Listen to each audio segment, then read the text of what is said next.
All right, we're in full-fledged fascist America mode as soon as January 2025 hits, apparently, so let's talk about it. Hey, what's up, y'all? This is Jacob. Welcome back to Sunday Yap Session, the show where every Sunday I hop on here and yap at you all about something with some sort of cohesive storyline to carry us all through, and sometimes we do better than others. If you enjoyed today's video, be sure to give it a like because that helps me out quite a bit, and if you want to come yap with me every single Sunday, be sure to hit that subscribe because I upload every single Sunday and sometimes more. Oh, I don't have a drink.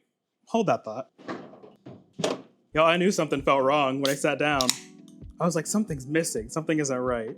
I hope you all are doing well as one can be in the times we're in now. I'm recording this about a week out from the results of the election, so I feel like I would be remiss to talk about anything else. So let's get into that today. I have so many thoughts. I've expressed before I have no interest in using my platform to talk about electoral politics just because of how unhinged and well, it's gotten in a lot of ways. But now that it's all over, or at least this election cycle is over, I'm kind of just all right, cat's out of the bag. We're in the bad place. So let's get into it and let's talk about it. I think broadly, I'm feeling okay. I'm feeling pretty good. I'm not too worried. And I want to say that with an asterisk. Obviously things are about to get very, very bad. The implications of a second Trump presidency, especially a second Trump presidency in which I think he has a lot more of a handle on what is possible and what is capable as a president, and has people already kind of in position to do a lot of the horrible, awful things that he wants to do. I think about the Supreme Court. I think about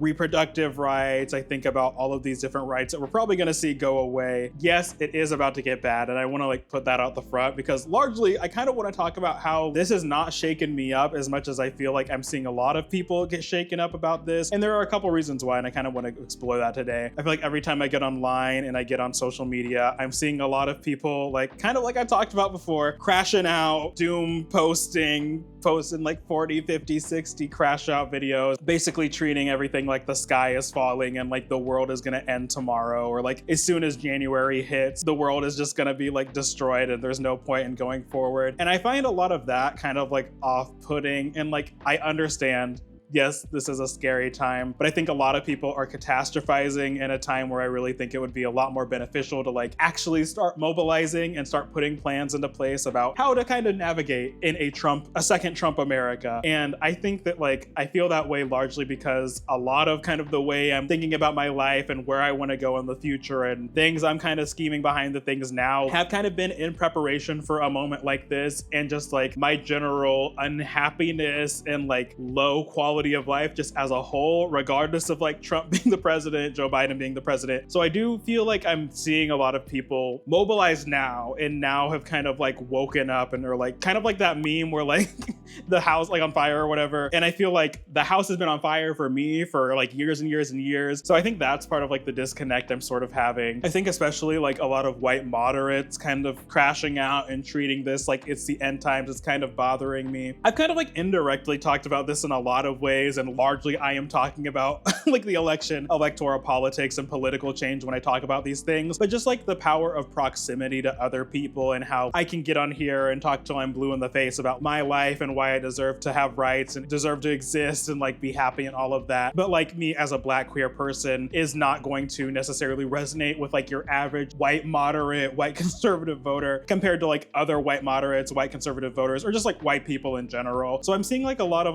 white moderate sort of, I guess neoliberal types you would call it, crashing out and treating it we're about to see the end times and stuff. And I think there's kind of a sentiment and an energy that I'm feeling where a lot of people saw this election is, I don't know, their only shot to make change, I guess. And I think that's kind of weirding me out too, especially these people that are in proximity. And I have a lot of experience with this, growing up in the Midwest. I talked about it in that video where I was talking about Chaperone. There are a lot of people here who are very cool, kind of entertaining both sides, being comfortable and being in proximity with people like me who are very far left and very progressive, but then also people that are super right, Trump supporters, or people that just really prioritize one or two things over the rights of everybody else. I feel there's a lot of conversations about single issue voters and relating Palestine or trans rights or things like that, but I think there are also on the right a lot of single issue voters who are really getting swept into these culture wars sort of things,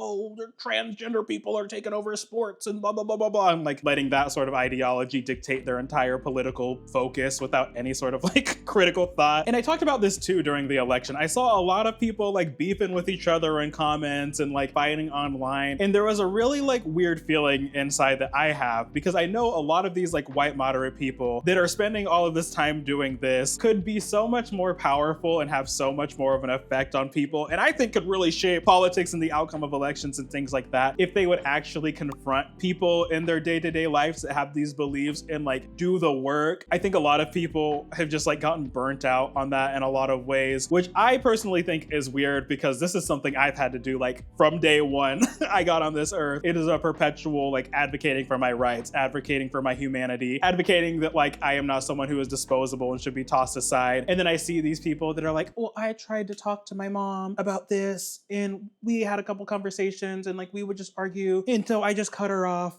And I think like, I don't know, obviously like everyone knows their own situation better than me and like I guess protect your peace or whatever. But I think as someone who hasn't had the luxury of like quote unquote protecting my peace when it comes to these sort of conversations, I do feel like a lot of these like white moderates have kind of just given up on like doing the work that is necessary to like shape the world and shape change.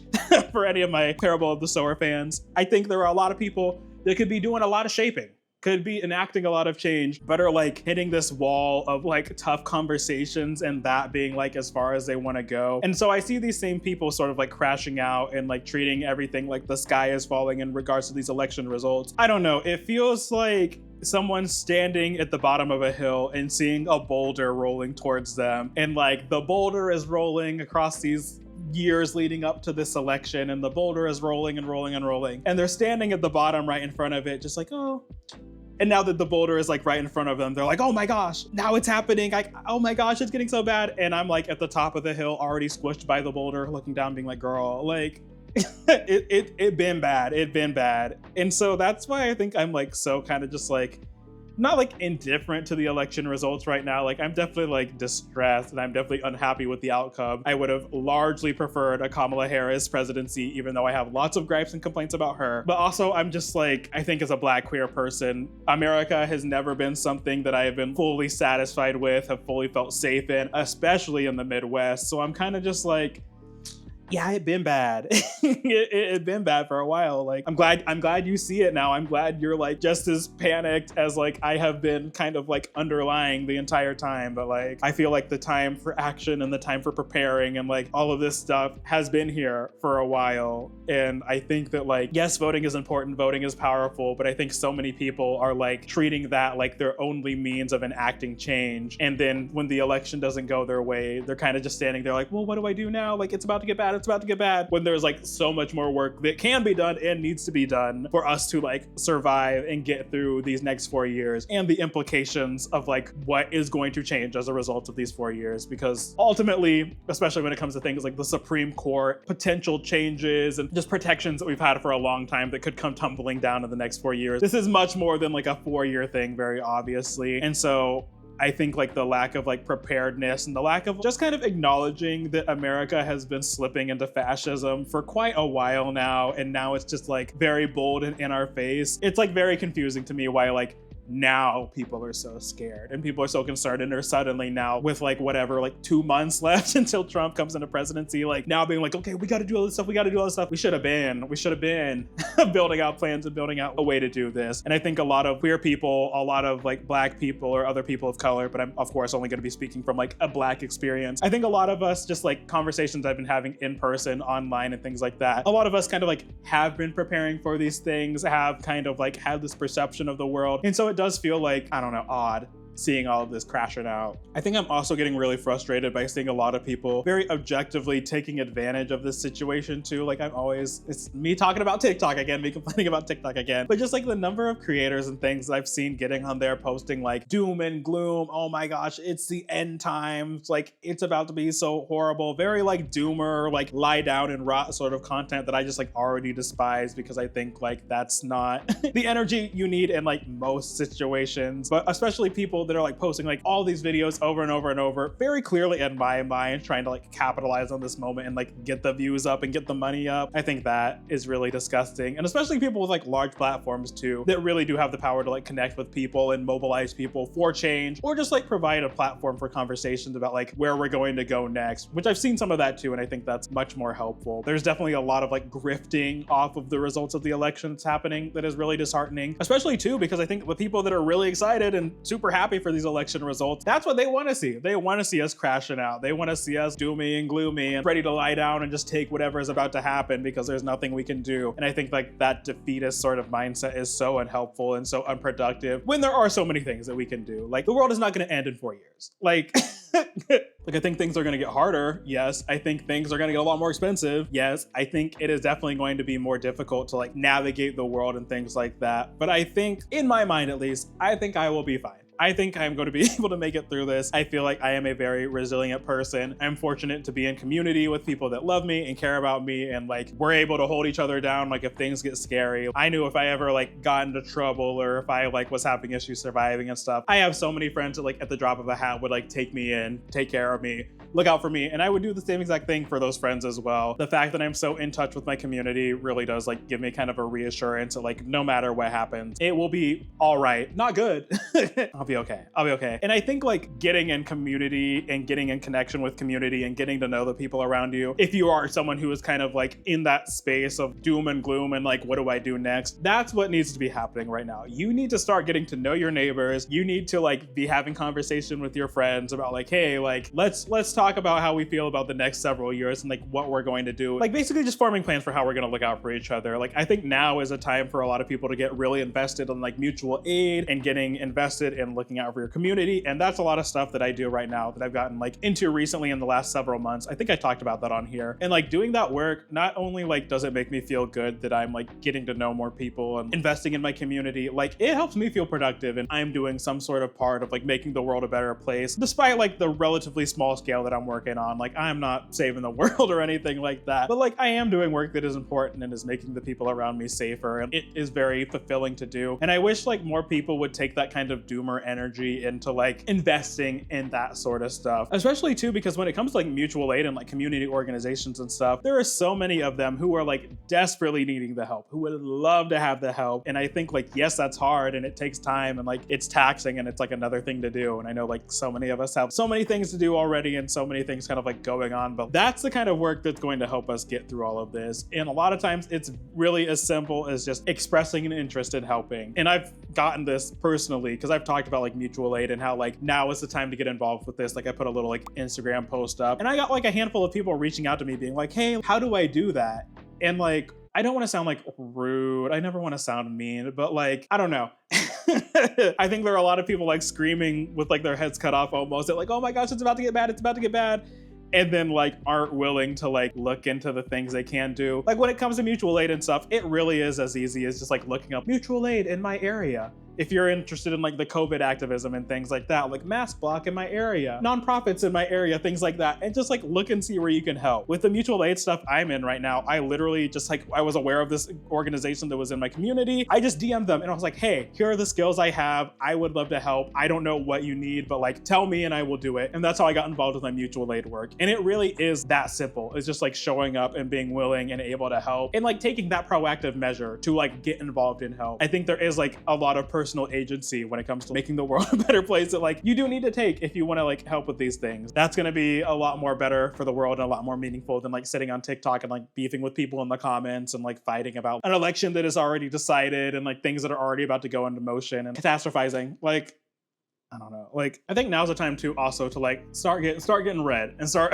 learning things too. I've talked about before about how like there's a lot of like my understanding of the world that was an incomplete picture just based on the way I was raised and how I've had to do a lot of personal learning and a lot of personal reading to like build a picture of the world that makes sense to me and like makes sense of my experiences. And if you're feeling that same way, it's time to start hitting up your local library. It is time to start getting into the books and things like that. I think there's like the saying, like, history doesn't repeat itself, but it often rhymes. This is not the first time where things like have gotten super bad and scary people have gotten into power and people are like fearful for the rights they're going to have and things like that. And I think like doing some reading about how people in the past have handled things, about how people feel about the ways the world is now. And I've been trying to read a lot more like Black radical feminist theory and hearing about how like women specifically, but just like feminist thinkers in general really think about the world and how their sort of experiences shape how they perceive the world and how they navigate through it. There is so much information and a wealth of like resources out there, and reading that kind of stuff is part of the reason why I feel like not fine. I feel like I'm talking about myself like I'm just chilling, like it's whatever. Like obviously I'm upset, obviously like I'm in distress, but I am not overwhelmed by that sort of sensation. I'm really kind of driven by that more than anything to like keep it pushing and make sure like I'm good and the people around me are good. I think there's kind of this like what do we do sort of mindset, and I guess like in my mind I think there are like some very clear steps that need to be taken in order to feel prepared for the next kind of few years, few decades, so on and so forth, which doesn't involve like performative activism. And we'll talk about the blue bracelets for a little bit just because that's the epitome of like the feeling I'm sort of having about the people that are catastrophizing, and I'm just like, let's be serious, like let's be serious. If you haven't heard about this whole like blue bracelet thing, it's basically like neoliberals, I want to say again, on TikTok and like social media, largely white people that have like advocated for making these like blue bracelets. I think it's like women specifically that are doing this to like signal themselves as safe people that can be trusted and things like that, which like feels so silly to me. Like especially during a pandemic too, I'm like, if you want me to feel safe around you, put a mask on first and foremost. Like I get frustrated because I think like that everyone was organizing that so quickly. There were so many people that were popping up little Etsy shops and being like, oh my gosh, like I'm gonna build my bracelets and I'm gonna show that I'm a safe person. I feel the same way sort of around like pride and things, like people that are like allies that are like, I'm gonna go buy my like $25 Target pride shirt and like I'm an ally, I'm here. But then like when it comes to doing anything actionable for these communities, they're like, well, I don't want to actually like do anything. I just want to say I'm a supporter. It's like that kind of energy that frustrates me because there are so many things that one could be doing to actually support people. You could be volunteering at a pride parade. You could be donating to like nonprofits that are working with like marginalized queer and trans youth and things like that. You could be having conversations with your actual like bigoted and homophobic family members and encouraging them to like shift and change their views, doing this sort of like actual tangible work that'll change things and make things better. But I think so many people are like, well, if I just put on a shirt or put on a bracelet or say I'm a good person or say I'm an ally, but like not actually do any sort of work to show allyship, then I'll be fine and I'll be good. And like, that's all I need to do. And then somehow things will magically change and get better through like no effort on my own. And like, it's given like delusional vibes. Like, I'm so very over just like performative activism and people that will say to my face that they're for me and things like that, will say that they're an ally to me, will say that they're in support of me. But when it comes to doing any sort of like allyship or any sort of support, anything that involves some level of like personal discomfort on their part, it's like crickets. And it's like, oh, well, that's hard and that's difficult. And like, I've set boundaries with like those people and I don't want to like engage with them. It's like, how do you think I feel? I don't have the luxury of doing that. And so it gets very frustrating. And I think that's kind of what I'm speaking to, this sort of like frustration over like people that are willing to like seemingly do nothing and would rather just like waste their time like doing virtue signaling or just like pointing fingers at like whose fault this is, quote unquote. I've been seeing a lot of people catastrophizing too and like pointing the blame game and like holding a gun at other people and basically being like, this is your fault that like Kamala lost the election and blah, blah, blah, blah, blah. Looking for any sort of blame other than like the fact that this campaign just like, based on the numbers, clearly did not engage enough people and did not speak to a lot of people's concerns and was not persuading enough to enough people to win against someone who is a convicted felon and like rapist and all of these other horrible things. Like, and like no shade to felons as a whole. Honestly, with these election results, I feel like felons should be able to vote now. Like if you can be president and be a felon, I think felons should be able to vote, especially these felons that have felonies for like weed and things like that and like nonviolent offenses that are just like predatory expressions of the police state. But that's a whole other conversation. We'll talk about that another time. I just don't think there's a whole lot of value in catastrophizing right now about things that have already been in motion downwards for quite a while. And now you're just seeing like, it's, I guess like at this point, it's just like unavoidable now. like the symbol of Trump being in president, I think for so many people is just like the one unignorable sort of signal that like, oh, things are bad now, when there have been like so many other very obvious but not just blatant in your face, I guess, sort of expressions about these things. Like wages have been stagnant for so long. We're dealing with like growing homelessness. There's a whole pandemic going on that like no one really seems to care about anymore. Like literacy is down. Critical thinking is at an all-time low. Like the kids are struggling with like learning how to read. Like it been bad, y'all. Like, and I guess, you know, I'm glad some people are seeing it now. And if Trump being president is what it takes for people to like mobilize and like see things for how they really are, like, sure, I guess glad you're awake. But like the signals have been here for a long time that things are getting bad and things are starting to like go towards a dark place, and we need to really start doing some corrective work to like make the world a better place. But like, y'all, I've been here. I've been knowing this. A lot of my Black friends, a lot of my queer friends have been knowing this, have been talking about this for years and years and decades, and have been like, hey, we are very clearly on the chopping block and like y'all are gonna be next. And everyone's like, well, that doesn't affect me right now, so I don't care. Now that it's like things that are going to be affecting like the average moderate sort of person, now it's like, oh, we gotta freak out, we gotta go wild, oh my gosh, oh my gosh, oh my gosh. And I'm just like, I don't know. I need y'all to go back and read a letter from Birmingham jail by MLK and like really lock in and listen to what he has to say about the white moderate. Cause like even back then they were talking about it. About how that was gonna be like the weak link, and that was gonna be the group that was basically facilitating horrible things happening, and no one wanted to listen then. So I don't know, y'all. I don't know. I'm just like so interested at this point in like solutions and working to move forward. I'm not interested in sitting and wallowing in self-pity. Like I'm ready to work. I'm ready to make the world a better place. And I've been doing that, and I'm gonna keep doing that. And it doesn't matter who's the president. It doesn't matter who's in power. I'm gonna keep doing me. I'm gonna keep doing what I have been doing. I'm gonna continue to try to be a light in this world and make the world better for people around me. And like, if now's your time where you're wanting to get on board, good. There is work that's been needed to do. Like let's get to it. Let's get to it. But yeah, welcome to full-fledged fascist America. We're gonna see what these next years are like, and we're gonna see how spooky it gets. And I'm wishing everybody the best. And I think if we all come together and really collectively organize and take this seriously, like this isn't the end of the line. There is things that can be done. We will ultimately, hopefully, a lot of us will be okay. There are going to be people that are going to have horrible experiences, and I am like truly scared, especially when it comes to like abortion access and a lot of these like plans for mass deportation that I'm hearing about, especially for like my trans friends and trans community. Like I know those groups in particular, it is about to get really, really scary. And now is a time for us to have like more privilege and more power to like step in and do our part in like protecting these people and providing resources and things like that. Now it's time to stock up on that plan B. If you are trans, stock up on those hormones if it's possible. Like I do think it is gonna be time to like start hunkering down, and things are gonna get a lot harder to get access to. There's gonna have to be a lot of sort of back alley underground sort of ways to get connected with these resources. Like it's like, I don't know. I keep saying like, yes, it is going to get scary. It's going to get scary. But like, I encourage all of you to not get trapped in that fear, and to hopefully, if not now, soon, start pivoting towards like getting prepared and getting ready for like the things that are going to be to come, and not like just sitting and wallowing in like a pit of despair, essentially, is like basically what I want to communicate. Like, yes, it's scary. We got to get up and get ready because they are ready. They're ready to knock our doors down and take our rights away. We got to be prepared too. I think that's pretty much all I got today. Like, I feel like if I keep talking, it's just gonna be more of like talking around these sort of like things I've already expressed. I definitely want to hear how you all are feeling below. Let's make this a space to commiserate, but also like let's make this a space too to like talk about resources, talk about ways we're getting involved. If you are like somebody who is in the preparations of like shifting your life radically, or like kind of preparing things, and you think it'd be helpful for other people to know, put those down below. I'll put like some book recommendations of things I've been reading below. Now is the time to start really like making sure you are in the best case you can to like take care of yourself and others, while it is a time to be prepared to do so. Before we gotta start like acting. I hope y'all are doing as right as you can. Definitely let me know below how's it going. I will be active in the comments, chit-chatting and stuff like that. If you enjoyed today's video, be sure to give it a like I said, that helps me out quite a bit. And if you want to come yap with me every single Sunday, be sure to hit that subscribe button. I will be back next week, and I hope to see you there as well. Hope y'all have a nice week. Hang in there. We're gonna be all right. We're gonna be okay.